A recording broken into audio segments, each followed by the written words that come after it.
One of the big things, like, we dog food our products, right? And a big part of the reason why fETH exists is because AladdinDAO was not comfortable holding stablecoins backed by fiat currencies in a sovereign banking system, right? Like, we just want a stablecoin that is stable and lives in Ethereum and is reliable and is scalable. That's what we wanted, and that's what we made. Hey everyone, welcome to the Edge Podcast. I'm DeFi Dad, and I'm here with my friend and co-host from 4RC Nomadic. Today's show features f(x) protocol, a new DeFi primitive which splits ETH into a mix of low volatility floating stablecoins called fETH and high volatility leveraged ETH tokens called xETH. Users might DCA into a non-liquidatable leveraged ETH, while others enjoy a decentralized stablecoin backed only by sTEF, which gains and loses a small amount of value as ETH rises and falls. And with AladdinDAO contributors Kmets and Crouguer, we're about to walk through all the ways we as DeFi users can benefit from this new protocol. But before we do, just a quick word from our sponsors who make the Edge Podcast possible. Whether you're a trader, farmer, analyst, or newbie, you can trade smart with KyberSwap, the OG decentralized exchange and aggregator on 13 chains. Swap at the best rates, farm with real yields, set limit orders, use their proprietary trading and AI tools with the best UX in DeFi, securely and permissionlessly. Get better rates, better opportunities, better alpha, and a better trading experience. Trade smart now at kyberswap.com. Hey everyone, my name is Kaito. I'm a co-founder at Utopia Labs, and today we're really excited to be announcing and launching a feature called USDC bank transfers. We're basically allowing for any company based anywhere in the world to be able to send USDC to any US bank account, whether that US bank account is a US citizen or a person who might have something as simple as a Wise account. If we zoom out since a year ago, there's been a chokehold on kind of the interoperability and seamlessness between traditional rails and crypto rails. We put a lot of time and effort into this to be able to provide a smooth end experience for you as a consumer or as a company using crypto and using traditional financial rails. It all started so simply with CryptoKitties and Maker on Ethereum, but quickly became complex with more applications and many chains. Today, everyone agrees UX issues are the biggest blocker standing in the way of crypto adoption. Introducing Avocado. Multi-chain UX redesigned from the ground up. The first wallet to abstract networks, accounts, and gas. One gas tank to pay transaction fees on all chains in USDC. And native access to Instadapp's powerful, custom DeFi strategies. Avocado, one wallet to rule all chains. All right, let's introduce Kmets and Crouguer, core contributors of AladdinDAO and the builders behind fETH protocol. Guys, welcome to the Edge Podcast. How are you doing? We're doing great, guys. Thanks for having us on today. Yeah, man, thanks. This is great to be here. Yeah, we will just pretend like we didn't talk for the past 20 to 30 minutes, which is always the norm with folks who we've known for quite a while. There's a little bit of background here, actually, to my involvement with AladdinDAO. I've been a part of AladdinDAO since the start, when it was really more of like a curation DAO for DeFi. And I'll let Kmets and Crouguer tell more about the evolution of AladdinDAO into actually building protocols. But the latest of those protocols is this fETH protocol. And it has a very clever offering. There's like two sides of the coin here for folks who want non-liquidatable leverage as a token. But then there's also those who might want a volatility dampened version of ETH. And so we'll let them walk us through exactly how that works and how you can get started if you're interested in the protocol. But given the fact that you're both anonymous and we want to respect your anonymity, what can you tell us about your backgrounds, how you got into crypto? And then again, would love for you to just share a bit more about AladdinDAO and your involvement there in the DAO. Sure, I'll go first. I'm Kmets. I'm core contributor with AladdinDAO. And my background is in engineering. So I'm familiar with a lot of technical aspects, involving things, with DeFi and whatnot. I've got into crypto in 2021. So I'm a bull market baby, like a lot of other folks. and kind of fell in with AladdinDAO when I learned of Concentrator, because I was kind of fascinated with Curve and Convex, and Concentrator was just a fabulous product. It was like a hilariously boring way to just let your investments kind of like deposit and then just like compound on themselves. And so I just absolutely loved it. And then the community itself, started hanging out with the community, and they were great with their booster program, and the core contributors and Charlene, the founder, just fabulous people, just really nice, and everyone's been wonderful. And so I just kind of like stuck around, and so here I am with Crouguer, ready to chit chat about all things FX. I got like deeply properly involved probably around the same time as Kmets in like the DeFi world, around like the 2021. I've been eyeballing Bitcoin since 2008 though. Like I have a bit of a weak spot for like decentralization and the place where code hits the real world, like that. Like my background is in physics and engineering, and so like robotics and stuff like that. The place where like code that you write meets the real world is just endlessly fascinating to me. And so I finally like tripped and fell fully in to DeFi around the same time in 21, and I got involved with Aladdin really early, like shortly after you did, I think, DeFi Dad. I started kind of showing up in community calls and like mouthing off, and that's how you get involved in a DAO. So eventually they tricked me into like working more and more and more, and so I've been doing Aladdin stuff since then. And Aladdin, like you're saying, like talk about the sort of the background of Aladdin. Like as you said, we started out as this sort of like curation DAO, this like council of big brains that's sort of providing guidance. And we eventually, that was, it was a different time when we started that. We went through a few different iterations of how to position that, but eventually we got to the place, especially as the market was starting to turn, where we kind of said, like, we basically want to make Aladdin into an investment DAO, but the investment, like the available capital and the opportunities for investment are pretty thin. So why not just use the expertise we have to build the protocols that we would want to invest in, And so we started focusing really heavy in the Curve ecosystem, because over all of the months of the Bull Council meetings in the original iteration of Aladdin, you'll remember how often the Curve came up, and like Convex and that whole world. It was a recurring theme at that time, and so we kind of had some ideas around what would be like a really powerful way to farm that ecosystem and to keep exposure to that, and that was Concentrator, that was born there. And we just, Aladdin as a DAO just hasn't stopped since then. We've continued to develop Concentrator, the core ideas around Concentrator. We've spun up two further products, one called Clever, which is a way of bringing leverage to convex bribing. And now this new one called fETH, which is, fETH is a little less focused in the Curve world, and a little bit more just sort of like big picture stables and leverage. I love those backgrounds, guys. And I love how just Aladdin has evolved the way it has. That's cool to hear. That's kind of a new story to me. And then the term bull market, baby, that's just gold, Kmets. Yeah, that's quality. And how do you pronounce, I thought it was FX protocol, but maybe how should we be pronouncing that? I thought you said FFX or something. So what I do is I decide how I think things should be done, and then I ignore everybody else's opinion and just keep doing it that way. So I have degrees in physics and like electrical and computer engineering, and so when I see an F with an X in brackets, I say either F of X or F at X. Oh wow, okay.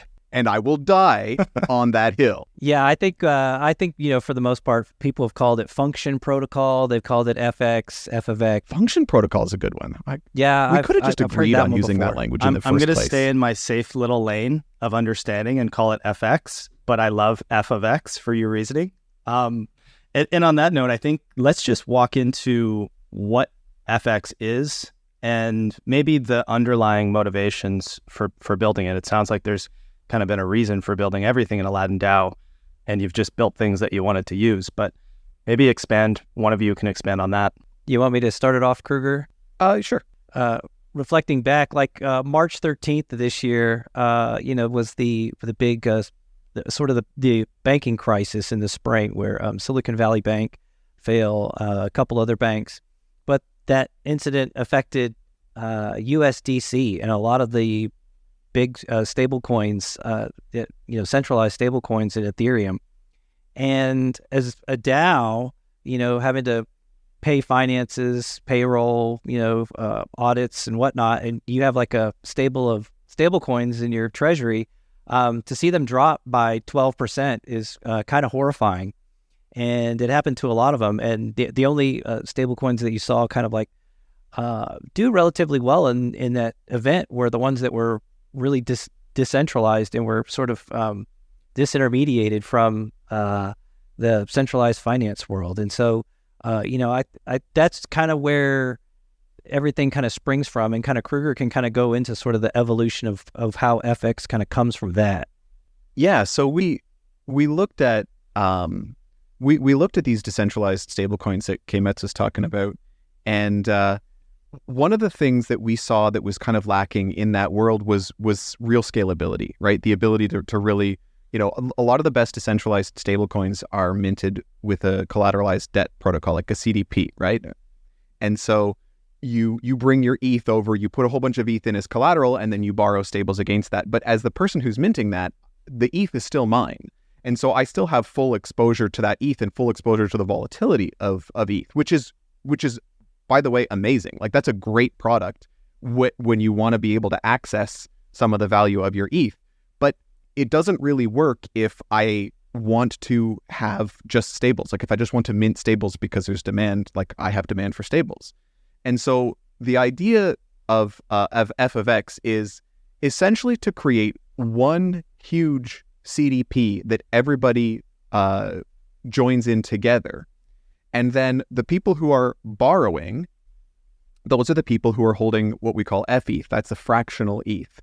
And it acts very, very much like a stable coin. And then you have a second group of people who are holding xETH. And you can think of xETH as like the difference between the amount borrowed and the total collateral of the whole protocol. And so imagine now you've got these two groups of people, fETH holders and xETH holders. And as the price of ETH changes, we only allow the value of the fETH to move by 10% of how much the ETH price moves, and then we let the value of the xETH move by the whole rest, right? Like however much it needs to make sure that the reserve equals the total liabilities, the total fETH and xETH in the world. And so what you get then in that situation is, if you're an xETH holder, this is a leveraged ETH token. So if ETH moves by 1, your token is going to move by, it could be up to 3 or 4. That's the leveraged ETH. Whereas the fractional ETH, if ETH moves by 1, yours is only going to move by 10 cents, right? Like by 0.1. And so really fETH is about bringing together these two different types of participants in a way that benefits everybody, right? The xETH holders are protecting the fETH holders from the volatility. And likewise, the fETH holders are kind of giving their volatility to those xETH holders. Guys, I just want to back up a moment to talk about the status quo for addressing these different use cases. Like any high-level overview you want to give just in terms of what we would be using in place of fETH and xETH. I think one of the more obvious ones here, and we've actually covered this a lot on the podcast the past year, is you can go to a decentralized perps exchange and you can open up a levered position, but then in most cases, you're paying relatively high funding fees depending on what type of position you take. And also there's the risk of liquidation. So those two negatives are like your positive here when you're using something like xETH. But yeah, any other sorts of status quo solutions you'd want to call out that you see as being replaced or being improved upon by the fETH protocol? You want to go, Kmets?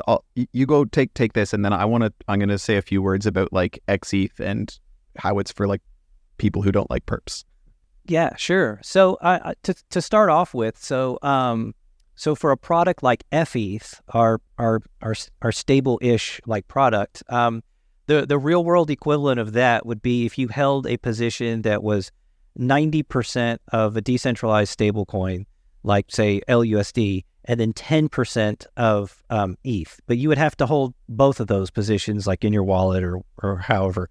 fETH basically is the equivalent of that, but in one composable token. You can use that wherever in a DEX or however you want. And then the xETH as well, as you touched on there, DeFi Dad, it does not have those components involving sort of the funding fee, where you would have like with a perp. The sort of the give up that you get is you can't control the leverage on it. But Crouguer can kind of speak to that a little bit more in depth. Yeah, xETH is something, we think it's something really new. Like we don't think that there is anything at all like this in the market. So you guys kind of touched on the main like wow factor stuff of xETH, which is you don't pay any funding cost, and your risk of liquidation is very, very small. It's nothing like holding a traditional perp. And this is something that I think is, we want to talk about this a lot, because this kind of opens up the idea of like leveraged ETH to people who would normally never consider leverage, right? Like when you want to take out a leveraged position on ETH, you're paying a funding rate continuously. You're running this risk of liquidation for a sharp price movement that's pretty significant. And so you basically have to make a bet on the price movement of ETH and also the timeline, right? Like it's going to move by this much in the amount of time and you're paying funding that whole time, which if you have to hold that position for too long, you can lose all of your profits just to the funding rate. xETH is really, it's different because you can just buy it and hold it. You can hold it indefinitely and you're not paying anything as you go, right? You're obviously still exposed. The value of your xETH is gonna vary at a multiple of the price of ETH, but you're actually going to be able to hold that sort of as long as you want, and you're not going to be forced. I mean, one of the things that I always talk about is, I'm not a whale, and so if I'm going to get involved in a protocol, I cannot tolerate a possibility of needing to make an emergency transaction on mainnet, right? Like I can't control when I'm going to make that transaction, and oops, there's a new silly NFT drop and gas is 600 gwei. So, I can't tolerate that because that will wipe me out as surely as anything. So the nice thing about xETH is that you can really sort of hold it without panicking, right? If I've got that long-term view on ETH, I don't really need to worry so much about the short-term price fluctuations like I would holding a traditional perp. Quick follow-up. And you're honestly like speaking my language as like a user that would appreciate this kind of like holding this levered token. I've played around with perps, but to be honest, like I've never felt comfortable that I can be as attentive and watch it as closely and get to a screen if I have to. Like, DeFi Dad and I both have families. We've got things to do. But okay, if I'm a user that potentially wants to hold xETH, what is kind of that leverage range that I should expect? And then I would love to know what factors dictate that leverage range. Like what would happen for me to go to 4x leverage while I'm holding that? What would happen for me to go down to 2x leverage? Does that make sense? Yeah, of course. So the leverage is driven by the amount of minted fETH versus the amount of minted xETH. So if you imagine like all the xETH holders are basically preventing that volatility from hitting the fETH holders. So the more xETH holders you are, the more that volatility is spread out over all of them, and that's a lower leverage. Whereas if there are fewer xETH holders, then that's more volatility concentrated on a smaller number of tokens, which makes for higher leverage. So the way that this works out in terms of numbers is that your leverage will go typically sort of from like, well, it could go as low as 1 in the situation where there's no fETH and lots of xETH, but that's not really realistic. Typically what you will see is sort of between like say 1.5 up to a maximum of about 4. The leverage can briefly go above 4, but what the protocol does is it's monitoring all the time the stability, which is basically the health of that overall CDP that I described earlier. You'll know if you hold a CDP, one of the things that you have to pay attention to all the time with that position is what your collateralization ratio is, right? How much you borrowed versus how much total collateral you have. And the equivalent for f of x is like how much f of ETH there is compared to how much total collateral there is, right? Like how much xETH is in that gap between those two. And so as the if the number of xETH minted starts to get smaller and smaller, the leverage goes up, and you can get to a point where the volatility is focused on a small number of xETH, such that a huge ETH price movement could destabilize the protocol, right? It could cause the value of xETH to go to zero. And so the whole protocol is constructed in such a way to make to basically start bolstering, like basically think of it in the same way as your CDP, where you're adding new, you're either topping up your collateral or you're redeeming some of your borrowed amount. The protocol does that on a large scale.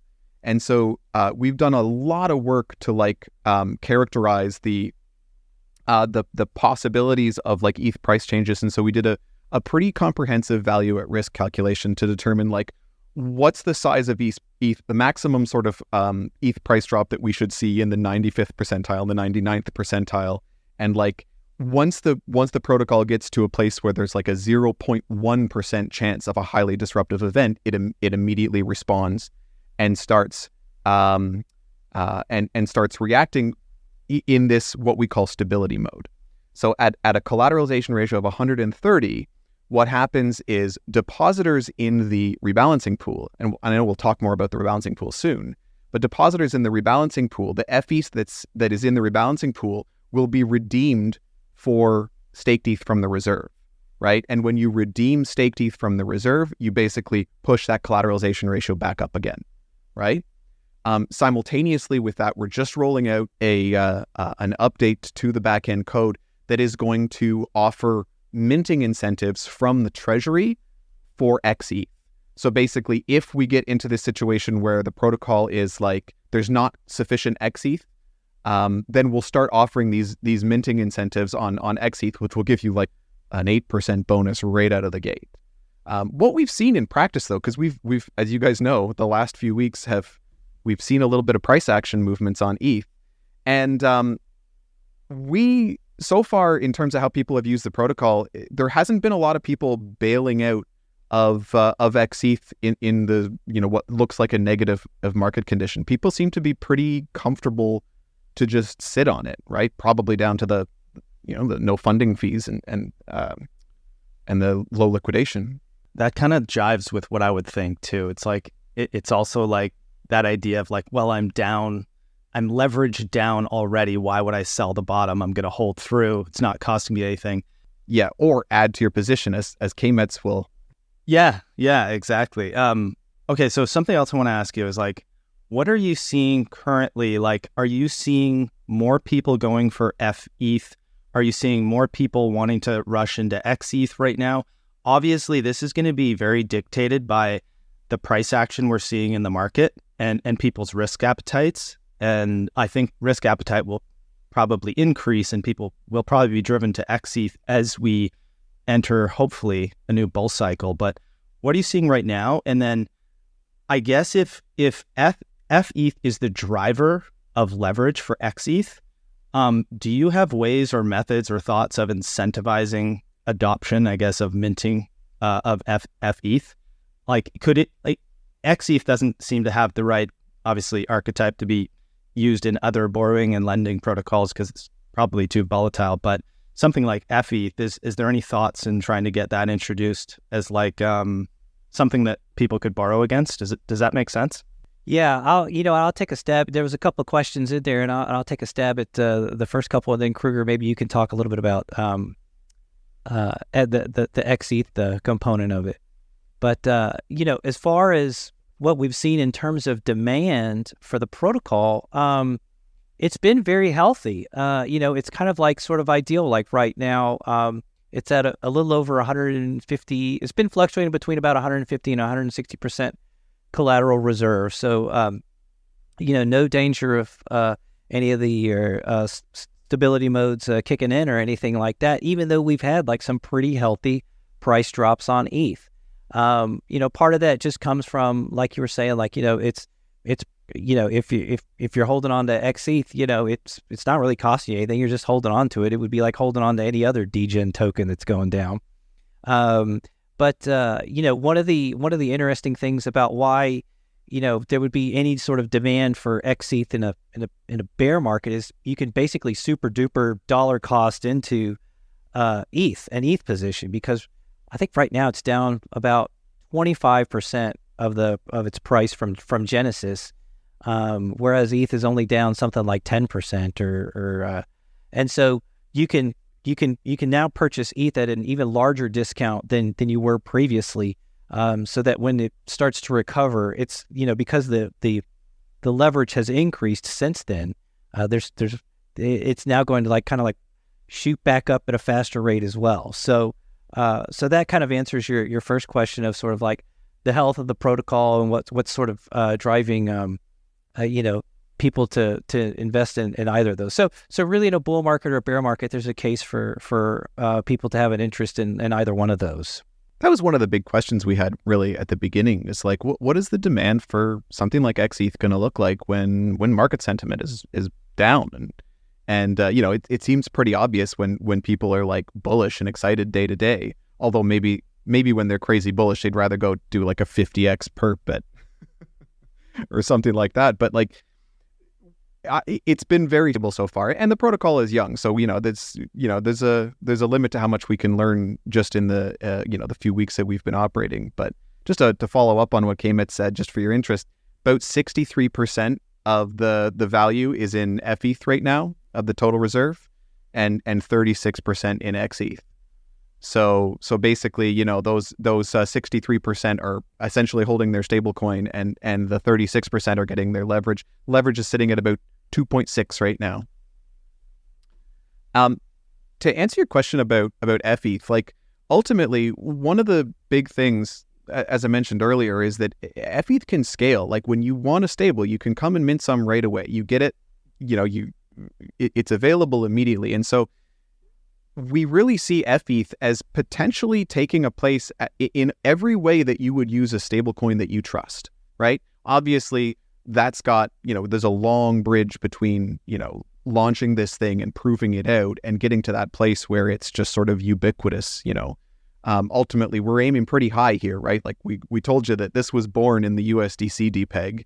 And so we're trying to make something that's going to... that's going to be what people go to instead of something like that, right? But for now, one of the real magical things about fETH is that the whole reserve is held in staked ETH, right? And so what's happening is the reserve is all earning ETH staking yield. And so what we are doing is we're actually able to pay yield into the people who are in the rebalancing pool from that, from the income, from the total reserve of that staked ETH. And like I mentioned earlier, the rebalancing pool are people who voluntarily put their fETH into this pool, and they risk it being redeemed for staked ETH, right? And so it's kind of a way to even dollar cost average into staked ETH if the protocol ever got to that point. But as long as they're deposited in that pool, they're actually earning a healthy stablecoin yield denominated in staked ETH. Right, so they're actually getting paid in the staked ETH that the reserve is earning, and right now it's half of the total income of the reserve is being concentrated down on just that portion that's in the stability pool. So there's a pretty attractive way to just farm that fETH right now for staked ETH yield, and again, staked ETH denominated yield is pretty rare. We're just in the process of rolling out liquidity pools for fETH, and the first one's going to be paired with Curve USD and followed soon by one paired with Frax, or the Frax BP, I guess, to be more specific. And so we're going to be starting to play the bribing game there, and you're going to have opportunities to farm that on Curve. And as that fETH starts to be diluted, right, some of that's going to be pulled out of the rebalancing pool. It's just going to drive the yields up on that side as well. So, I mean, it's a pretty remarkable thing with fETH, even in this early stage. It does have a token coming and the pre-sales have already happened for that. They were public pre-sales, but the token generation event hasn't happened yet. So fETH tokens are not actually liquid yet. Everything that's happening with the protocol right now is organic usage, and all the yields that are being paid to the rebalancing pool are legitimate, shares of the revenue of the reserve. And so, we're very excited about the fact that this is a very sustainable protocol. And as we add in its token and we start to look at playing the bribe game and emitting for building up liquidity, we can really kind of use that to pour fuel on the fire and really help it grow aggressively, rather than having to pay to just sustain the basic mechanism, which is often the case for bootstrapping DeFi protocols. I remember with some other tranching types of products that were born in the last bull cycle. I think one of the issues during the bull cycle was that if you wanted to create a product for those who wanted leverage, first off, there was overwhelming demand there. That's the profile of most users in this space, is they just want more leverage. They want to be long everything. And so the hard part of it was creating demand for the volatility dampened product. In this case, what would be fETH. And yeah, so far, just looking at the system statistics, this is at fx.aladdin.club/home. This is on, as we're recording this, it's August 31st, 2023. It looks like there's in terms of the breakdown of fETH versus xETH, the supply of fETH is about 65% and the total supply of xETH is about 35%.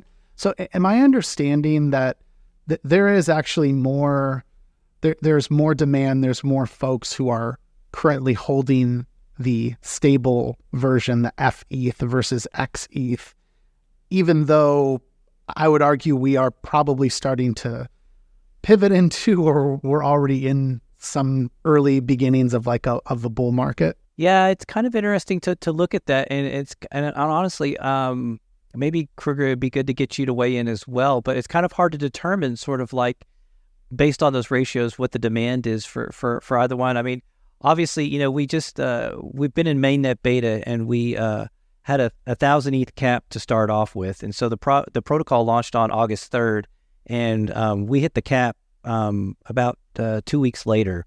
And so we've just raised it another 1,000, but it's working within very healthy range because it's what we call the fETH invariant is sort of if there's more demand for the stable fETH, it will drive up the leverage on the xETH, which if people, like you said, want to degen in, then they're going to be attracted to that increased leverage. And so and then as that one gets more adoption and that sort of that leverage gets diluted, essentially, the demand will drop off for that. And so so the two will kind of feed back and forth on each other, and it's up to really the market to decide sort of what does everybody want out of their their leverage token? What's a satisfactory point for that? And we're kind of watching it real time kind of play out. Just to dumb that down really quickly, I'm absorbing most of this, but I recognize this is a protocol that I'll have to spend a little more time on, just thinking through some of the nuances here of when do I want to get into fETH versus xETH? And I can keep it really simple and just say that, for me, if I want to protect myself against some incoming volatility, I'm unsure whether we're going up or down per usual, which is my life. Wait a minute. Every day. DeFi Dad, don't you always say it's going crypto. up? That's confusing. Yeah. Permable. It is Permable. always going up. Long term, if you zoom out enough, it's always going up. But if I'm looking at something like fETH, today ETH is around 1,650, and let's just say that I'm fearful of going lower and I want to preserve the total value of my portfolio from going down further.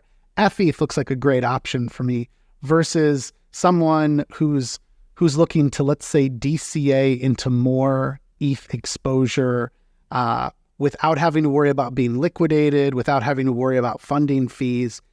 xETH looks like an awesome opportunity on the flip side of that.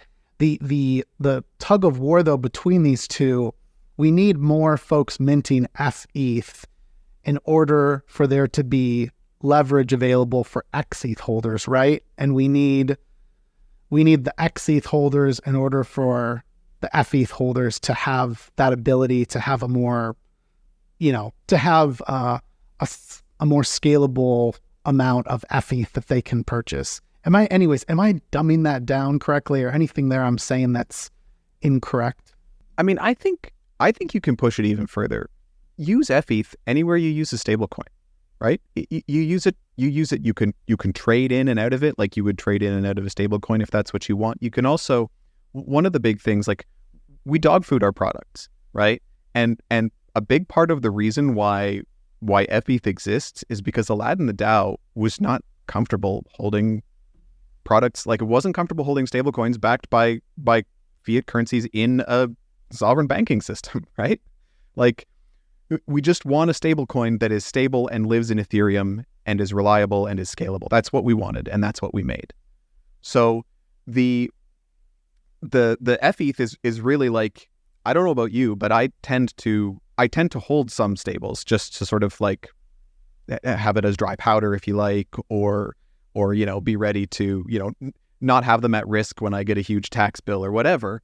So that's, for me, that's fETH, right? It's a stable coin. There's, we can talk about the volatility dampened and how it moves with just a fraction of the ETH price movement, but really, from a user point of view, my opinion is, and the way I use it is, I treat it as a stable. On the xETH side, as you say, each of these two groups, the xETH holders and the fETH holders, they're helping each other out, right? And in terms of demand for xETH, it doesn't need to be greater than fETH, right? You just need sufficient xETH in order to absorb the volatility from the fETH portion, right? And the fewer xETH there are minted, the fewer xETH there are in existence, the more attractive it gets, because the higher the leverage that you get for free, right? And so ultimately, if you have a ton of minted xETH, then the leverage is lower. If you have smaller amount of xETH, the leverage is higher, but really the protocol is not in any kind of risk until the amount of xETH gets quite low compared to fETH. Like, you don't need more demand for xETH in order to support xETH. And the reason for that is because of that variable leverage, right? We allow however much xETH is in existence to absorb however much volatility it needs to. And we just make sure as a protocol that there's sufficient xETH that it works. I think it's like really worth hammering home, just like you were saying there, Crouguer, leaning into fETH being a stable coin. I've been like a long time follower of Olympus DAO, through the 3.3, but even still now, they're trying some things with this range bound stability, and they're essentially trying to create this like free floating unpegged currency system, right? And honestly, I see a lot of parallels to what you're bringing to the table here. And it's backed by something that we're all becoming more and more aware of and familiar with, which is ETH. Super interesting to me. And I think it really flips when you start thinking of fETH as more of a stable coin. And I think that like 10% that it can, go up or down, it starts to make you less scared holding it, especially the longer you're in it. And you just kind of get used to, okay, no, I just go with the ebb and flow of ETH, not USD.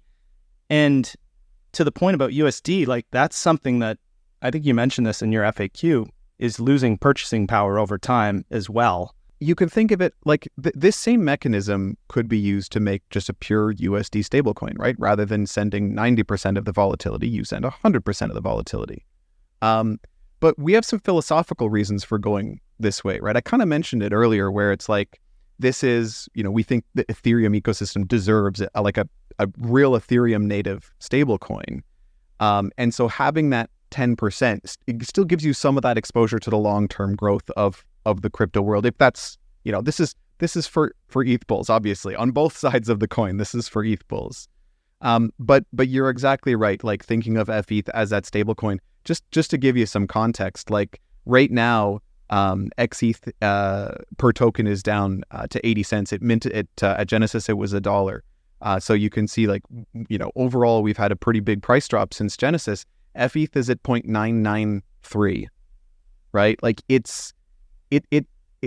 the 10% of the ETH's price movement, it really feels like a stable coin, right?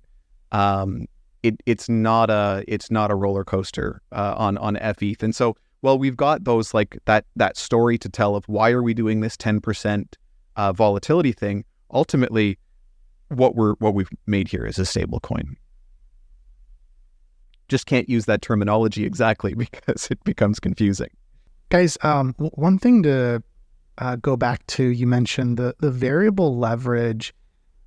I see the benefits of all of this design, but the one thing here that I want to make sure I'm understanding is if you go buy xETH and you're relying upon xETH to provide however much leverage. Let's say today, if I go to the fETH protocol app at fx.aladdin.club and I go and I mint this, I think xETH currently is providing around 2.69x leverage. Now, there's a chance that leverage could increase a lot or decrease a lot after I get into that, right? So like I can't I can't use this to completely replace the kind of exposure I think that folks are seeking through something like Maker or Aave, where they're depositing a certain amount of ETH. They're continuing to have exposure to however much ETH. They're borrowing against it. They put themselves at risk of a potential liquidation. There's all sorts of downsides here. But at the end of the day, they know how much ETH is theirs as collateral. Here, like I'm actually thinking about what if users could see fETH as an opportunity to get out of the leverage position they're in, where they could get liquidated on an Aave or Maker or Liquidity. What if they were to basically get out of that position and then get into xETH? My worry for that person is just that they might not be able to predictably sit in however much leverage here. So I guess, okay, my question here is, have you thought about creating a calculator to show, like, if you're in a Liquidity position or a Maker position or an Aave position? I'd love to be able to just enter numbers and then see, like, okay, this is how much xETH you would need to buy in order to basically move or migrate from that position in like a CDP or money market over to xETH, knowing the downside that I just pointed out, that the leverage is not predictable. It's not going to always be whatever the number it is when you mint that day. It could change quite a bit.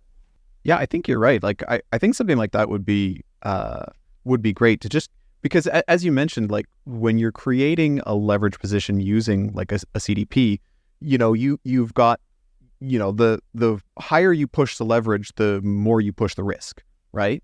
Like the higher the leverage goes, it means you're borrowing more, you're at greater risk of liquidation.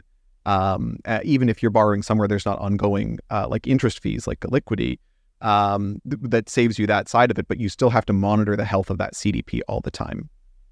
And with xETH, you would basically say, well, as you say, your calculator will give you a sense of how much xETH gives you that same exposure, right? Like, what's the equivalent size position? So I could see something like that being really useful. And honestly, that's helpful. Like, we think of xETH as a new primitive, right? As like a type of token that really didn't exist before.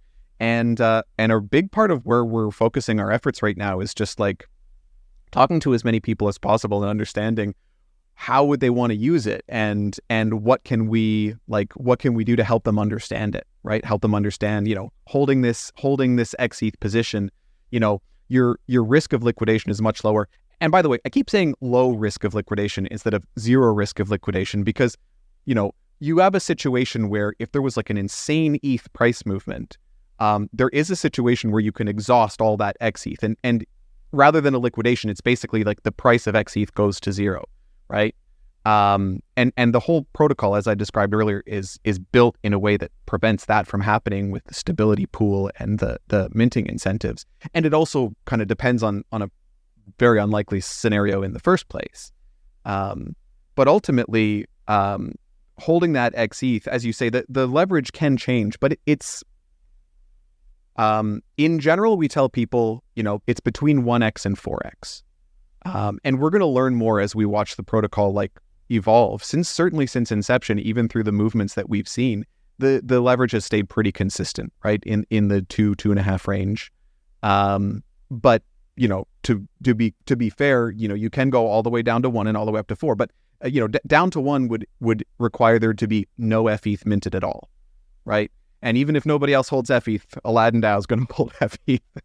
And we made it for us.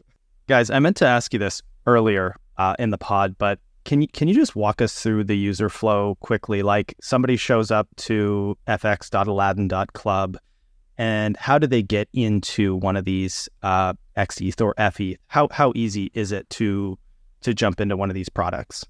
Yeah, so I'll start off here. So it's pretty simple. If you go to the web page, there's just one box there, and basically all you need is some ETH or stETH, and you have the option of minting either fETH or xETH, in whatever amount you want, and the fees are pretty small. It's like 0.25% to mint fETH and 1% to mint xETH, and you can mint that and then take that and just hold it in your wallet, or go and put it in the curve pools or whatever.